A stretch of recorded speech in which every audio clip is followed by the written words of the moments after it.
Hello everyone, Oren Speakerman here. Dom Studio has just released the second part of episode 34 from the Skibidi Toilet Multiverse series. And the C-Pen needs to chill. He has just killed the last remaining humans on the planet. Just wait to see, honestly. The episode starts from episode 6 when the infected Titan cameraman kills the clockman and the parasite goes to infect him with no luck. Everything plays out same as last time with the magnet scientist yapping annoyed and the Titan cameraman taking the body of the Titan clockman away. After scientist leaves, the magnet toilet appears, and just as he throws a chunk of metal at the POV cameraman, he is teleported away to a Pencil Man base. We first see the blue cameraman who holds out his hand and helps us up. Once we are standing, we see the C-Pen in a corner, and then a new Pencil Man who has a blue head and multicolored hands. He is referred as the Father Pencil. We then turn around as the blue cameraman nudges our shoulder and then points to the wall we just came from. The POV then pulls out his iPad and through Bluetooth, transfers his POV over and then hands it to the blue cameraman. He takes it from our hands as the Father Pencil walks over to watch what we just saw. They all look in shock at the video and then conspire about what to do. My guess is they want to kill the scientist or teleport there to do something, but the C-Pen replies with, "We can't help. We are not enough in numbers to have a high chance of winning. We must take our time and create enough clones. Please understand." The Father Pencil then walks through to the next room, where we see a whiteboard on the floor and the pencils floating in the air. The Father then controls these pencils, making them draw on the floor, creating a black blob. As he tells them what to do with his hands, the black mess slowly becomes what we can see as a bouncer pencilman. As long as this base where the Father Pencil is not killed or destroyed, the pencil men will be in infinite numbers. As the head is created, the Father goes in and draws a green line on his head that expands, bringing him to life. As the bouncer looks up and around and lifts his hand, a hammer falls into place, readying him for whatever comes. We then zoom out looking at the Father, who is very proud of himself. We then turn to the C-Pen, who looks around in silence before looking in one direction, probably at the blue cameraman, and then says, "Father, I have found their secret shelter. A pencil opens up a yellow portal and the C-Pen continues, I don't know how, but I'm sure." Three pencil men then creep up behind the Father Pencil, who is greeted with a nod. The Father then turns to the blue cameraman, who also gets a nod signaling they are going in. They all enter the portal as the screen goes black. We then cut to a village atop a hill, where we can see a TV very similar to a TV man get put on top of a wall by a man wearing a white hat and blue coat as some kids run past playing football. As they pass the ball, the camera follows as we travel through the village following someone carrying a crate. The camera then cuts to Skibidi mutant guards who are at the edge of the village being watched by locals. As the villagers move on, we cut to a little girl holding a picture of her and a man who turns out to be her dad.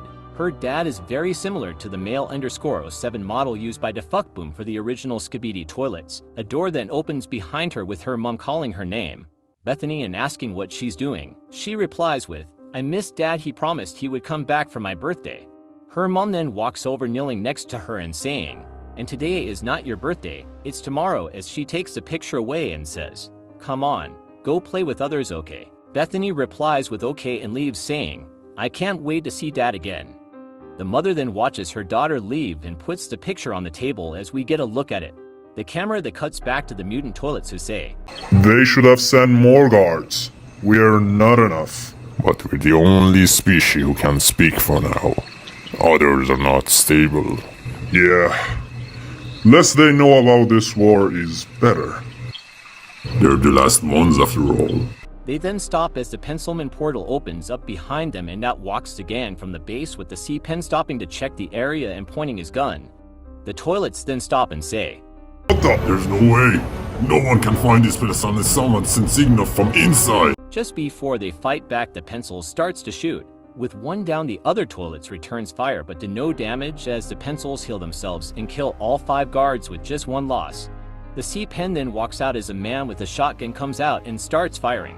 It does no damage to the metal machine as the man is blasted by the C-Pen's machine gun. C-Pen chilled, there is no need for that many bullets. He then says, Strange and weak. I was expecting for this toilet to be one of those self-destructive ones. Gather them all.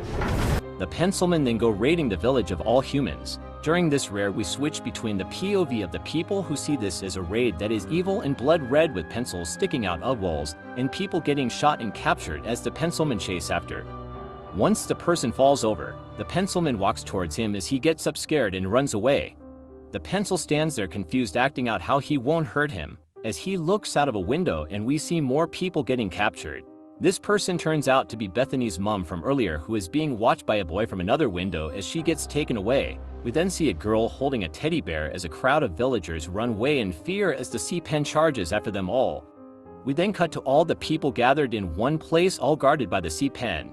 We see they're all confused and scared about what's happening next. They look at each other as we see elderly, children and people from all ages. They all kneel down, most likely told to do so by the pencils, as we turn around and see a man shot in the arm who was somehow not killed. Bethany's mom then looks behind her and sees her daughter hiding behind someone. Bethany's mom then tells her to stay quiet. As we look back, we can see the blue cameraman frantically moving his hands trying to tell the pencils something.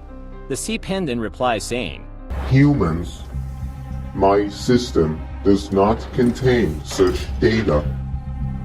I suppose I've never seen humans before. The blue cameraman then shakes his hand some more, acting out a peaceful and harmful signature, with the C-Pen then saying, With respect, I disagree, friend. There is no such thing as completely harmless in this world. These human skibidi toilets, weak or strong, children or adults, to avoid probable problems in future, all threats must be exterminated. The C-Pen then loads up his machine gun and exterminates all of the humans in front of him, to the shock of the blue cameraman and disgust of the pencilman. After the screen is light up with red and yellow, we see the picture of Bethany and her dad get splattered by blood before it switches over to a locket held by someone who turned out to be the Skibidi mutant from episode 33, also Bethany's dad. We hear a door open and a voice that says, Commander. And that is where the episode ends. As we have watched the last humans die, I think it will be more revenge focused now we have seen the Bethany story, and I think the Clockman will rewind time to revert the C-Pen's mistake.